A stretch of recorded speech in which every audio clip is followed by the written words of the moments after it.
Hi everyone, I talked about making a video about the charge phase in the previous video. Ow, my eye, sorry, one sec.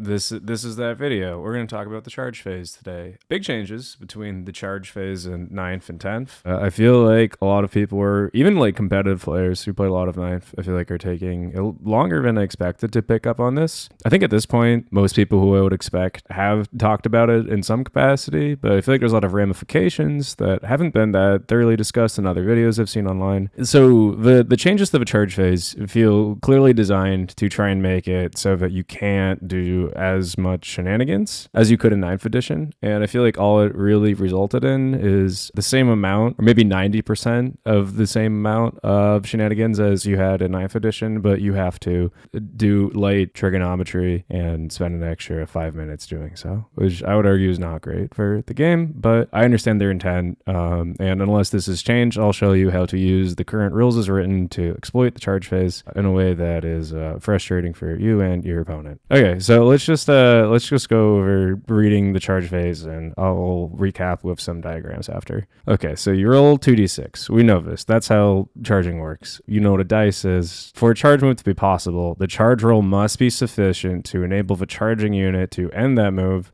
within engagement range of every unit that you selected as a target of the charge, without moving in engagement range of any other enemy models that were not a target of the charge, and in unit coherency. Okay, here's the more important part. When doing so, each model in the charging unit must end its charge move closer to one of the units selected as a target of its charge. If you can also move a charging model so that it ends its charge move in base-to-base contact with one or more enemy models while still enabling the charging unit to end its move, satisfying all the conditions above, you must do so. The controlling player chooses the order to move their models. Very important part at the end too. So charging over terrain, charging over models. All right, none of that matters. Actually, one other part I want to address while we're here that I haven't seen talked about is, or I mean, some people have mentioned this, but not widespread, is that there's nothing that stipulates you cannot make attacks against units you did not declare as a charge target. So if you're able to pile into a unit which was not your charge target, you can still do so and make attacks with them. The other new thing is models are only eligible to attack if they are within engagement range, which is 1 inch, or base-to-base contact with another model in its own unit that is itself in base-to-base contact with that enemy unit.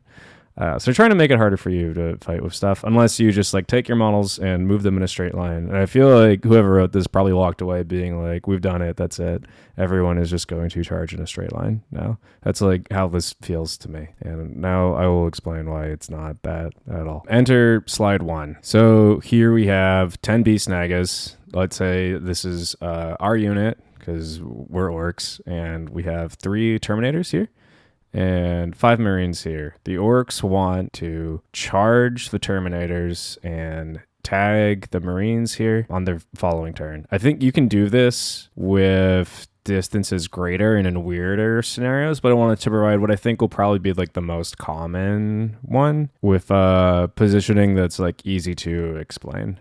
If people are interested, I can come up with some like weirder edge cases for further videos, but just as an explainer, I think this is the more straightforward way to explain it. So we've rolled our charge. Say it is an 8 for the purposes of this example. The closest beast naga to another terminator is 3 inches. The marines are over here. I don't know if I have a diagram measuring, but the intent is to have this marine also roughly 8 inches from this orc. The distance here isn't as important. What's important is that this model is able to move closer to here while still moving closer to the unit that it charged. That has to be true in order for this to work. The goal here when we move is to make models end up within engagement range and in base-to-base contact because they legally have to, but we want to move block our own models to minimize the quantity of beast naga models that are eligible to attack the terminators. We want to do that so that the remainder no longer have the option of being in base-to-base contact with the terminators and are now free to move anywhere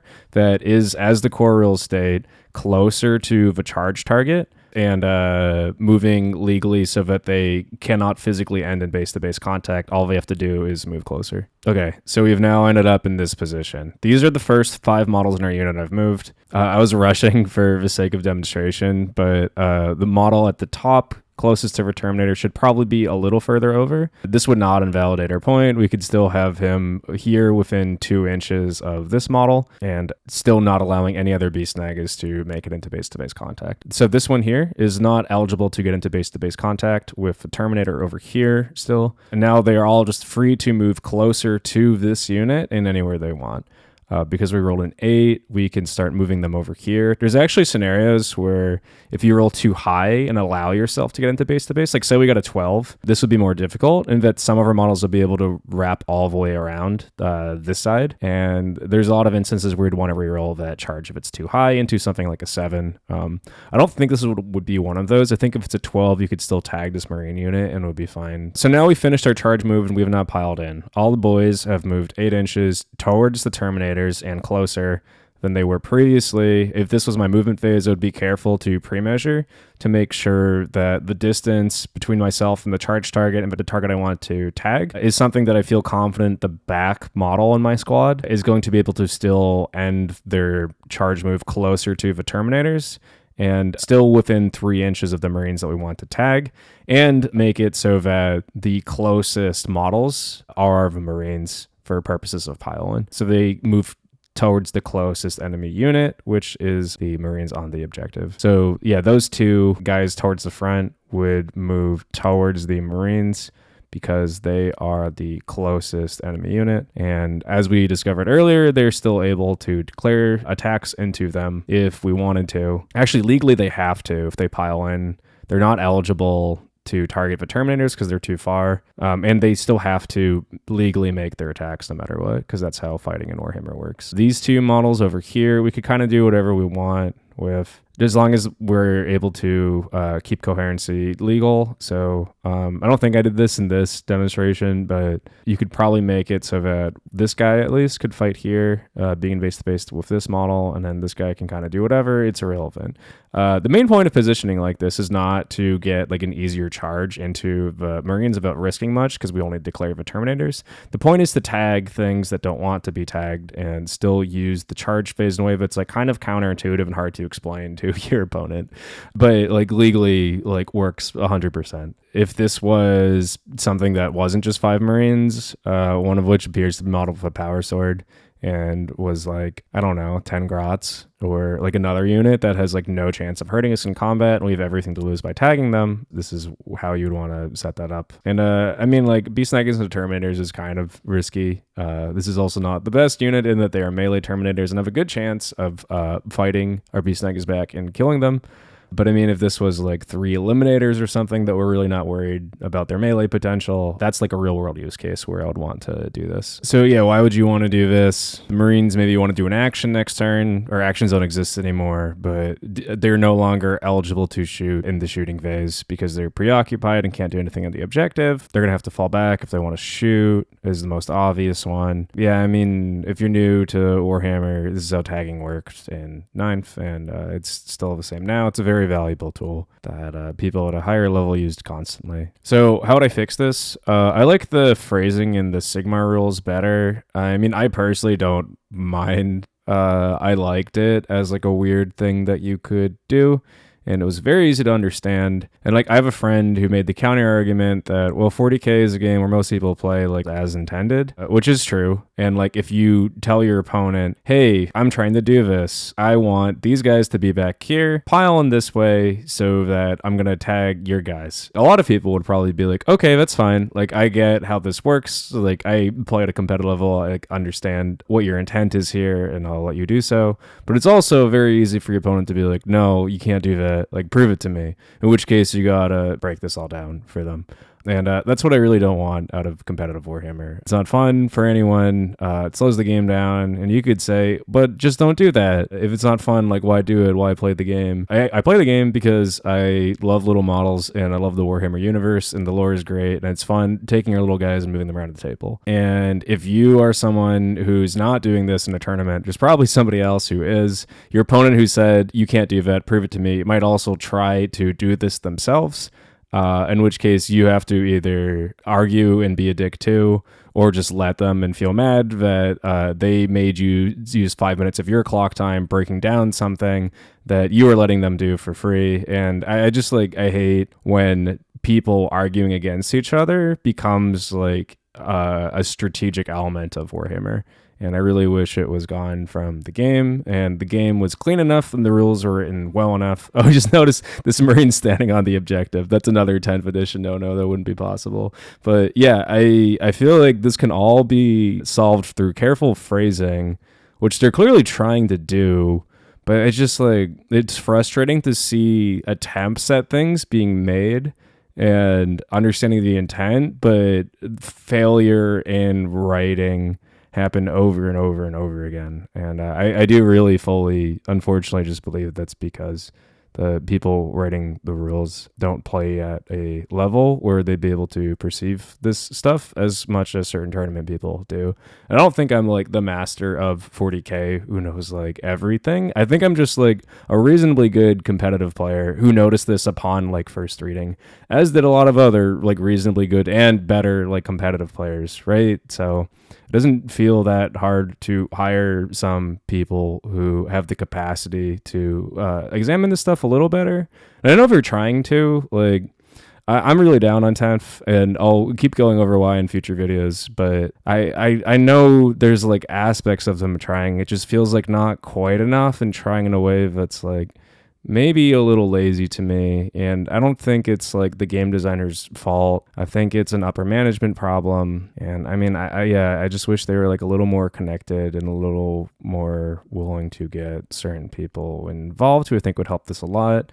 But I think that's hard for them to recognize, because I mean, I know people who have play tested that I would consider to be not the greatest 40k players I know, and they're just people who've been around in the scene for a long time that rules writers are familiar with. And I wish they hired people who were a little more active and higher up in the competitive scene. I don't know if the Art of War guys are doing anything for them. I would just wholesale hire them to help proofread all of this. I think they do a pretty good job. Anyone that's a really high caliber player, I feel would be able to read your rules and be look, you can do this. Now you might want to change the phrasing just a little bit before publication. They could work as a freelance contractor. If it's someone you trust to have an NDA and uphold that, then I mean, I think it'd be okay. Those are some thoughts on the charge phase. I might do a part 2 if people want one, but these are the basics, and I hope this makes sense. If you have any questions, please feel free to write a comment, DM me, or whatever. I'll try and respond. Yeah, to recap though, the main points are: you want to move block your own models so that they can't fit in base-to-base contact, and then use the remaining models to move closer to the target that you charged, but not in base-to-base, so we're able to pile into something else, which they can now fight, because that's how 10th works. Yeah, I just wish they made it a very clear cut. You can never tag anything ever again, and this is how fighting works. Or you can tag stuff and it's easier, and you don't have to spend 5 minutes proving to your opponent that you legally can. You can just do it. And this is a weird gray area in between, where it's not solving them trying to make the game more streamlined and allowing you to just move your model straight ahead with confidence and fight something. And it's not allowing you to just clearly use tagging as a thing that's possible. It's creating a gray zone, which creates arguments and confusion. And there's a lot of other things like this in 10th that are between the lines, and that is why I'm so down on it. I'll, again, continue to go over those in future videos, but this is the sort of thing that I'm seeing a lot in the core rules. LR being broken doesn't bother me. That's just something that'll be changed over time. They're very good at adjusting, if not data sheets, army rules or things to solve balance between factions. But this is something I'm not sure if they'll change, and that's really sad to me, because I just wish things were more streamlined and straightforward. And that this is an option that you can do is going to cause people who seriously like to like game the charge phase to have to like spend a lot more time like looking at it and examining things in a way that's like not necessarily I would call healthy for the game. Let me know if you have any questions or thoughts on this. If you've had this come up in your games, I'd love to hear examples and how that went for you. And yeah, thanks for coming by. Like or subscribe if you want to. See you in the next one.